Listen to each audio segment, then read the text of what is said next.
Mga ka-vlog, magandang tanghali sa buong mundo at magandang tanghali sa lahat ng mga supporters, viewers, silent viewers. Magandang tanghali. Dito po ako ngayon sa puno ng saging, nagpasilong na dahil nga grabing init. Kararating ko lang galing sa baybay. Kaya nga dito muna ako na nagpalamig-lamig muna dahil nga mahirap pag diretso pasok sa aircon na galing sa init, nakakatrangkaso.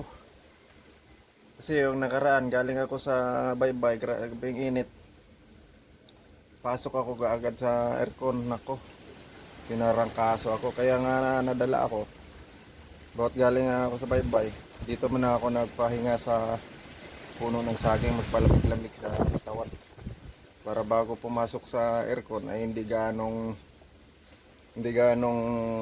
mainit ang katawan. Yan, dito ako ngayon sa puno ng saging. Ayan, ikot ko sa inyo. Ayan o. Baka may malunggay. Ayan, malakas ng hangin ngayon. Ang oras pala natin ay alas 12. Ang oras dito ay alas 12 sa Saudi. Sa Pilipinas ayun na alas 5. Dito ako ngayon sa Saudi. Grabing init oh. Kaya nga nagpasilong muna ako sa puno ng saging. Dito sa mga tinanim kong saging, pasilong ako. Ayan. Ayan. Oh. Ayan oh. Kita nyo mga ka-vlog. Ayan, yung saging ko yung bagong tanim. Bagong tanim ko yung saging. Ayan. Ayan. Kaya nga dito muna ako sa mga pananim ko na masyal-masyal. At saka nagpalamig-lamig dahil nga sobrang init. Okay. Yan, dito na ako ngayon sa gilid. Ayan, i-front natin ang ano. Yan oh. Oh, malakas ang hangin mga ka-vlog oh. Ayan. Ayan, malakas ang hangin. Pag tanghali nalakas ang hangin, sa umaga lang kalma, yung walang hangin. Ay mga ka-vlog, i-tour ko muna kayo pala sa aking mga pananim. Ito ang mga pananim ko mga ka-vlog oh. Ito, may tanim ako ng mais. Ayan oh. Uy, sala na. Ito ang pananim kong mais mga ka-vlog oh. Yan, kaso hindi mataba ang tanim kong mais. Ayan oh. Ayan. Malapit na mulaklak. Sa Bisaya pa ay mamanay. Namangkaw-mangkaw na siya para umpisa mamanay. Sa ano pa, mamulaklak. Yan. Yan ang mga pananim. Ay, ito pala na mais mga ka-vlog. Hindi ito mais na yung nilalaga. Wala akong binhi na ganun dahil nga pagpunta ko rito sa Saudi, hindi ako nakadala ng binhi na mais. Ito po ay nakita ko lang sa may tindahan, sa may supermarket. Nakita ko ang ano, yung popcorn, binhi na popcorn na yan. Ay, sinubukan kong tanim. Ayan o, ayan, ito na siya. Ay, kaso lang payat siguro sa lupa rin siguro, dahil nga hindi gaano mataba ang lupa dito, at saka nasa ilalim ng ano, sagingan. At saka itong lupa na ito ay iwan kung saan galing to, tinambak lang din dito, panambak lang lupa ito. Ito mga ka-vlog oh. Yan. Yan. Ang saya ng mais ko na kaway-kaway oh. Kaya nga pala pag masaya ang yung mga pananim, ay tayo rin pala ay maging masaya din sa ating mga pananim na nakita natin na ayan oh, na papunta na magbunga. Lakas ng hangin ngayon ah. Ayan oh. Ito pala ang saging kong bagong tanim. Ayan. Ayan, bagong tanim yan. Ayan. Ayun. Ayun, may puso na mga ka-vlog oh.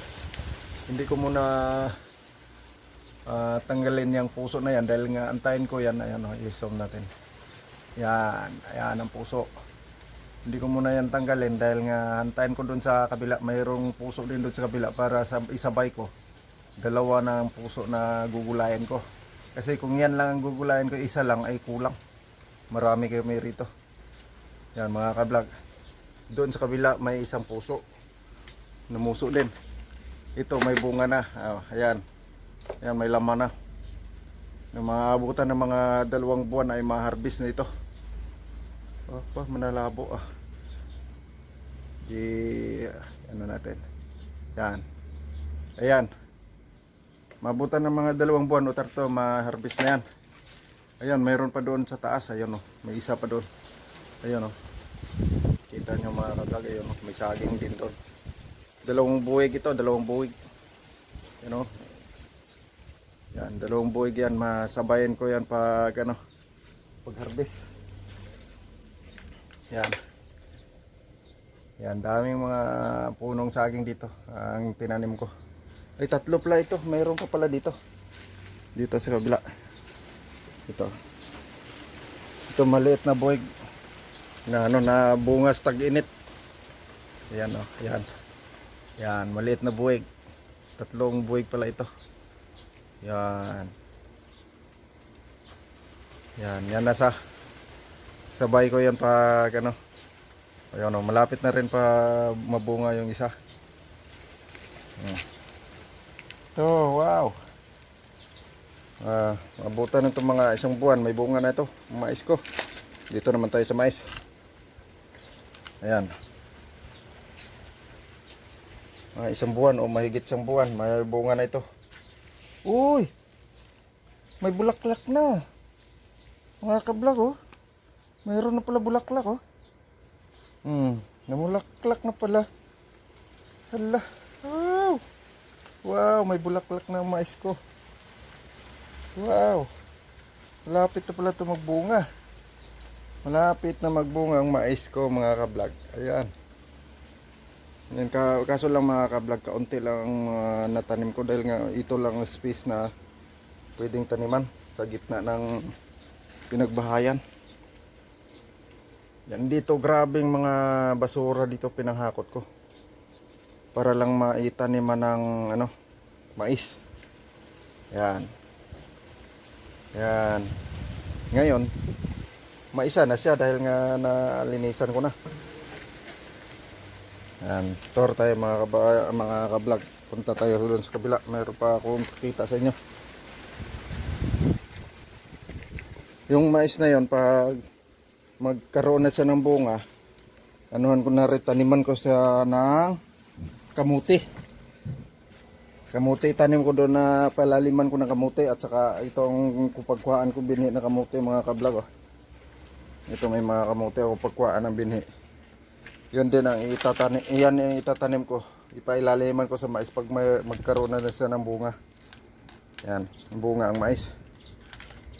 Yan. Mais at saka watermelon ang itanim ko doon. Oh. Dito tayo sa kabila. Malunggay. Ito mga kablog, yung mga pananim ko rin dito sa kabila. Dami ako mga pananim. At ako lang din ang nagtatanim dito. Dahil nga ay ako ay sanay sa bundok. Sanay ako sa bukid. Sanay rin ako sa dagat. Kaya nga kahit saan ako pwede. Ayan o, yan ang mais ko. May mais din dito.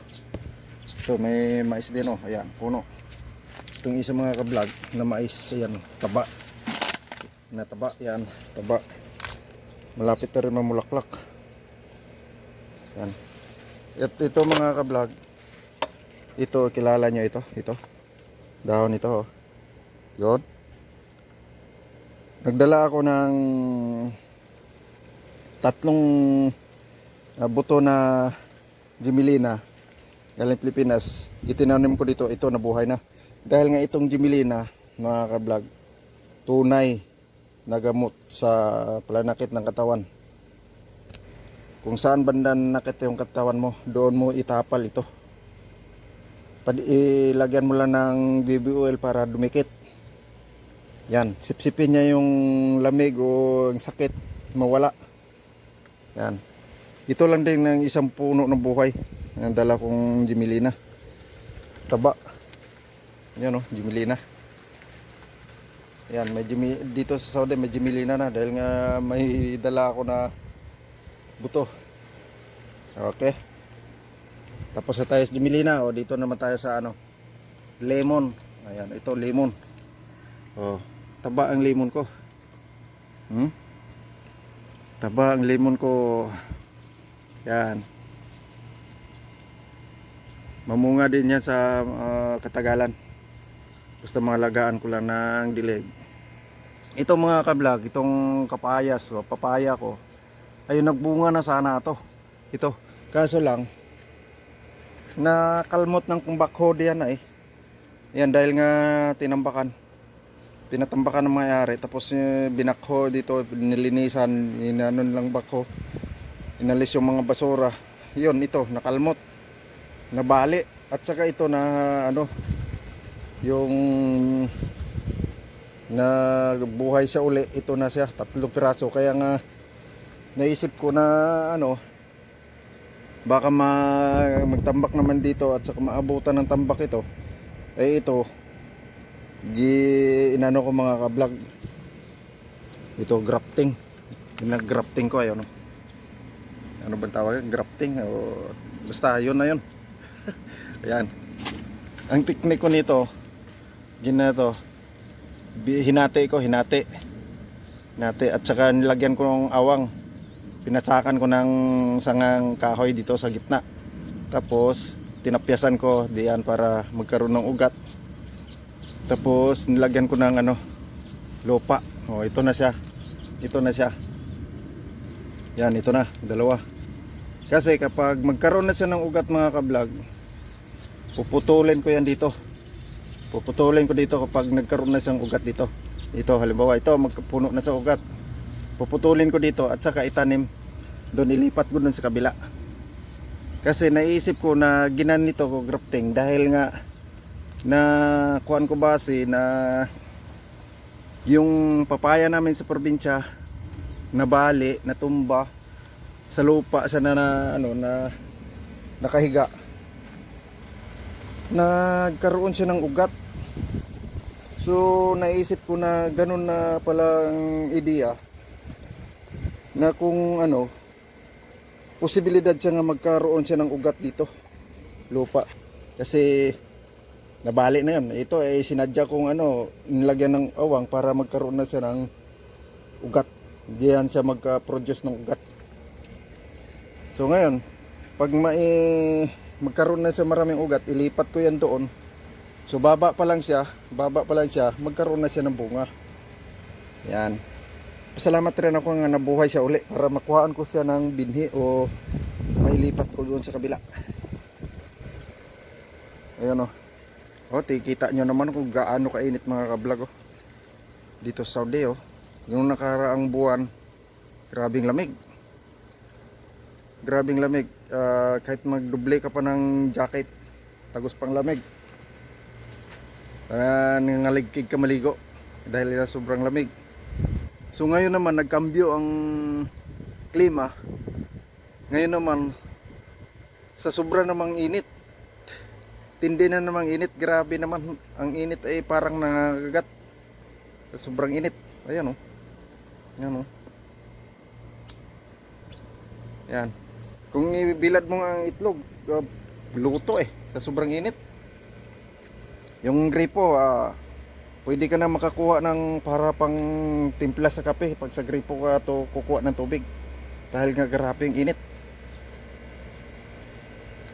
So dito naman tayo sa kabila mga ka-vlog, kasi naano naman dito naman tayo sa kabila. May ito, kahit sa loob ng ano mga ka-vlog, bakuran, mayroon din akong tanim mo. Yan, tanglad, ano ba tawag dito sa Tagalog? Salay. Tanglad, ayun, taba ng tanglad ko. Yan, kasi yung tanglad maraming purpose ito. Pwede sa kahit sa tinula, sa sinigang, yan pwede ito. At saka gamot yan din, gamot din itong tanglad. Dito. Oh, kahit sa bakuran lang mga ka-vlog, nakaproduce din ako ng alugbate, oh. Kita mo mga ka-vlog, ang na-harvest ko dito na alugbate mga ka-vlog. Hindi lang may isang sako. Pero utay-utay lang na pag-harvest ko dahil hindi naman karamihan. I-harvest ko dala papunta sa laot. Parisan ko na, sahugan ko ng prito na isda. Napakasarap mga ka-vlog. Ang alugbate at saka prito, sampat sa tirada. Yan. Yun, no? Sabaw. Yan. Ito lang ang katapat ito, mga ka-vlog, ang gulay na alugbate. At saka itong gulay na alugbate, mas maganda ito na sa tao na mataas ang dugo, medyo high blood. Ayan, ito ang required din ng doktor na ipagulay. Yan. Kaya nga rin nagtanim ako dito para sa